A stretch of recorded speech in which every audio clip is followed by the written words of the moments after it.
Big boss season 6 Jasmine എന്ന് പറയുന്ന ഒരു മത്സരാർത്ഥി വഴി നമുക്ക് നൽകുന്ന ഒരു വലിയ സന്ദേശമുണ്ട്. നമ്മളെ മനസ്സിലാക്കിയില്ലെങ്കിൽ, നമ്മുടെ ഇമോഷൻസിനെ നമുക്ക് കൺട്രോൾ ചെയ്യാൻ കഴിഞ്ഞില്ലെങ്കിൽ മറ്റുള്ള ആളുകൾ നമ്മളെ വിറ്റ് കാശാക്കുമെന്ന്.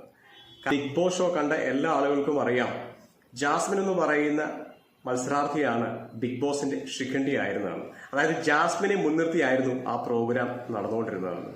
ഇതുപോലെ നിങ്ങളുടെ ചുറ്റുമുള്ള ആളുകൾ ആരും ശിഖണ്ഡിയാക്കുന്നില്ല എന്ന് സ്വയം ഉറപ്പുവരുത്തുക.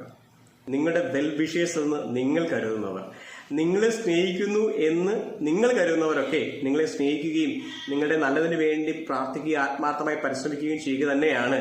അല്ലാതെ നിങ്ങളെ ഒരു ശിഖണ്ഡിയായിട്ടല്ല കാണുന്നതെന്ന് ഒന്ന് സ്വയം ഉറപ്പുവരുത്താൻ ശ്രമിക്കുക. അപ്പൊ എങ്ങനെയാണ് ഉറപ്പുവരുത്തുകയല്ലേ? അപ്പോൾ മറക്കാതിരിക്കുക. ചിരിക്കേണ്ടതുപോലെ ജീവിക്കുക.